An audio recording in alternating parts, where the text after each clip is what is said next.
Okay, y'all, just for variety's sake, here's a Donovan Warland style. Whoa, I didn't know I was getting that close. Sorry about that. Donovan Warland style video, just for some variety. I'm kind of in a noisy. The mall is rather noisy, but hopefully you can still hear me. If you can't, I'll redo this video. The noise is too distracting, in my judgment. But I wanted to talk about the subject of controlled opposition, because this is an interesting subject that I think there needs to be more commentary on. There's a suspicion among many counterculturalists like myself.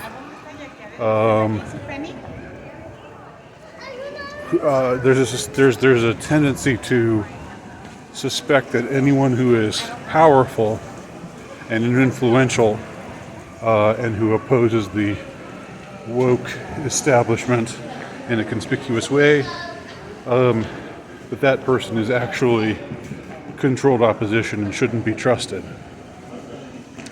And it might be right, It might be. I get the instinct behind it, because you ask yourself, well, why would they be able to have a platform if they were really against all this crap? When it's clear that the establishment wants us to believe these various things, why do they allow these dissidents to have such influence? And the tendency is to say, well, they must be controlled opposition. So people like Elon or Joe Rogan or even Trump. I could name off a ton of people who are powerful, influential, and who are opposing the woke mind virus, as Elon recently called it.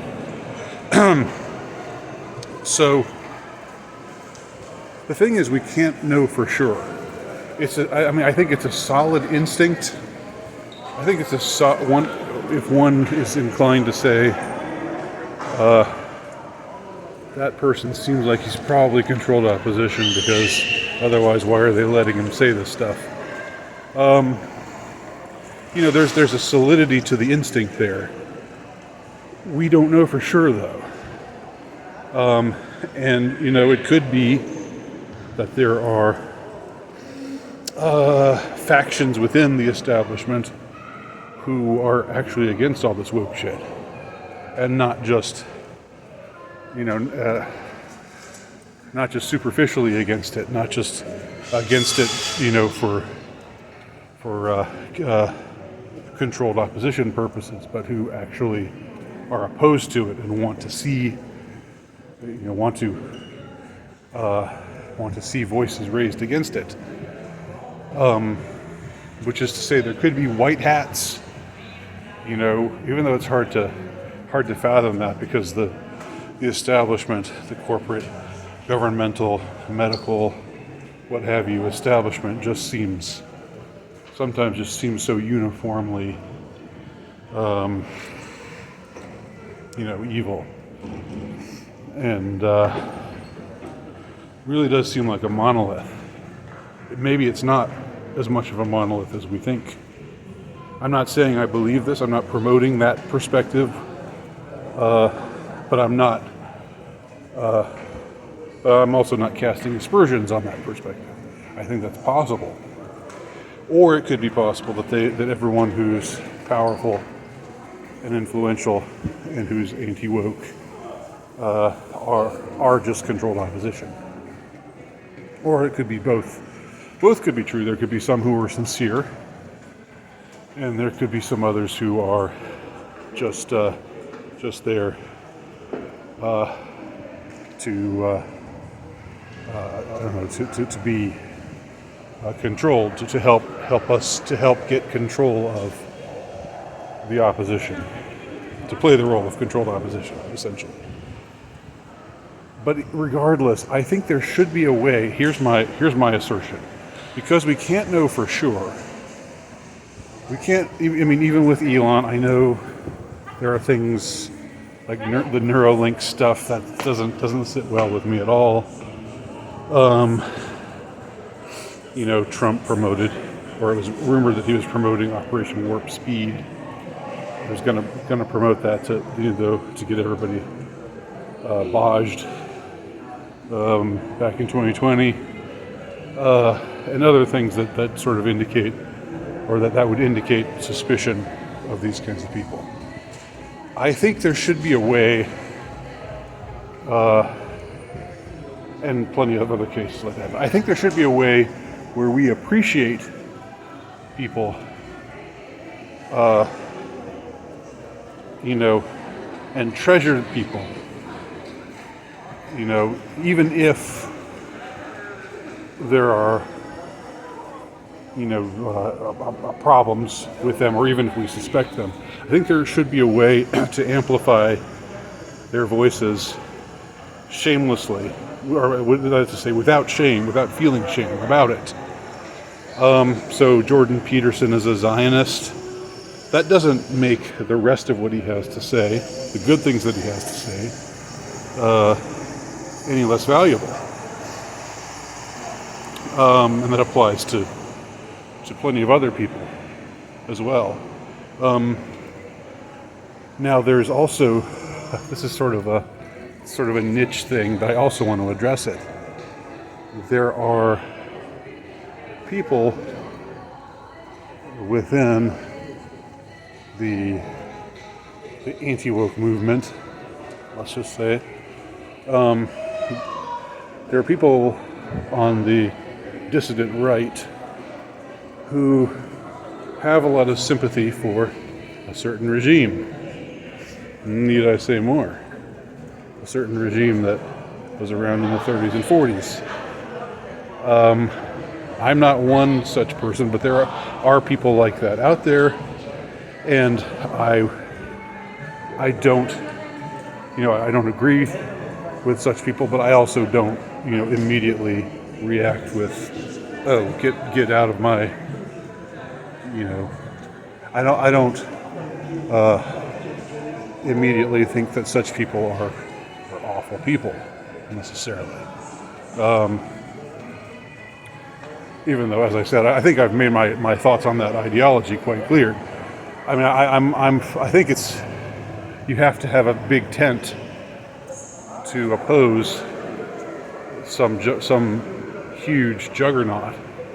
So you're foolish to kick anybody out, or to say, I don't want your support. I don't want you on the same side as me, whether they're a Nazi or communist even. Say that there's somebody who professes. I know there are people like this out there. There are supporters of, like Putin supporters, who are, they call them tankies, right? Who are, against the CIA and much of the evil Western establishment. Maybe not for the right reasons, but still, they are allies because they oppose what we oppose, or what I oppose. I would see them as allies in some crucial ways. So I think that speaking to those out there among my audience who are fans of or partial to this particular regime or ideology, I would say that there are some people who, like, if you see somebody out there opposing wokeness, or whatever it is, opposing one of the awful things that they're promoting today, like say opposing Drag Queen Story Hour or something like that, but then they say the people promoting Drag Queen Story Hour are just a bunch of Nazis. There's no difference between them and the Nazis. The only difference is what they're pushing, but they're tyrannical, just like the Nazis were. Or calling, mavens of political correctness Nazis and doing sarcastic Sieg Heils. I would just say, if you're inclined, if that makes you write that person off, because you are partial to National Socialism, I think that's a short-sighted view.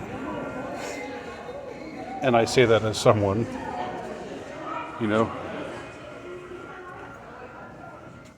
I know I've already made my own point of view clear, I think.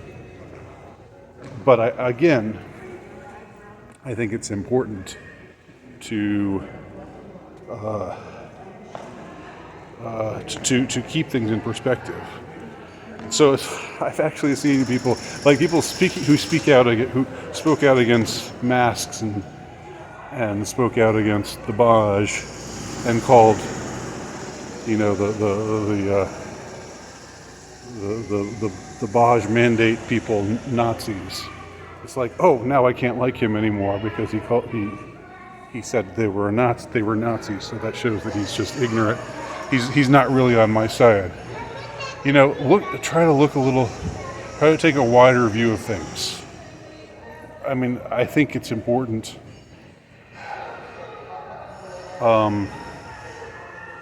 We need to get succor where we can. We need to get. God, somebody's got a jackhammer back there. Jeez, the noise I've got to be competing with here. We need succor. We need, we're constantly being demoralized. We need something. If we hear somebody speaking the truth, and even if we think that they're probably controlled opposition, there should be a way to say, yeah, good for this person for saying it. Because if you just go around and say, well, all of the establishment's against us, and those in the establishment who pretend not to be against us are still really against us, then what do you end up being? Black pill, right? You can't console yourself with anything. I just saw a recent Jamie Deluxe video where he was showing, people in rock and roll bands like Noel Gallagher who were very opposed to the whole COVID op. He refused to wear a mask and stuff. Was loud about it. And again, it might be, somebody might say, oh well, Noel Gallagher's got all these other things wrong with him. He promoted Tony Blair back in the 90s or whatever. I mean, again, you've got to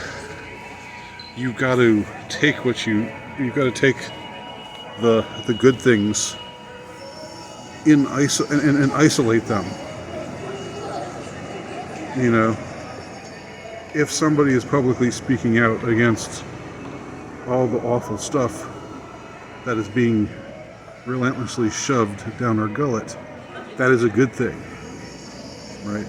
Regardless of that person's ultimate motivation, regardless of whether that person is somebody, who we can consider ideologically pure. It's a good thing when they speak out, and when they are heard speaking out. And we ought to gravitate to that.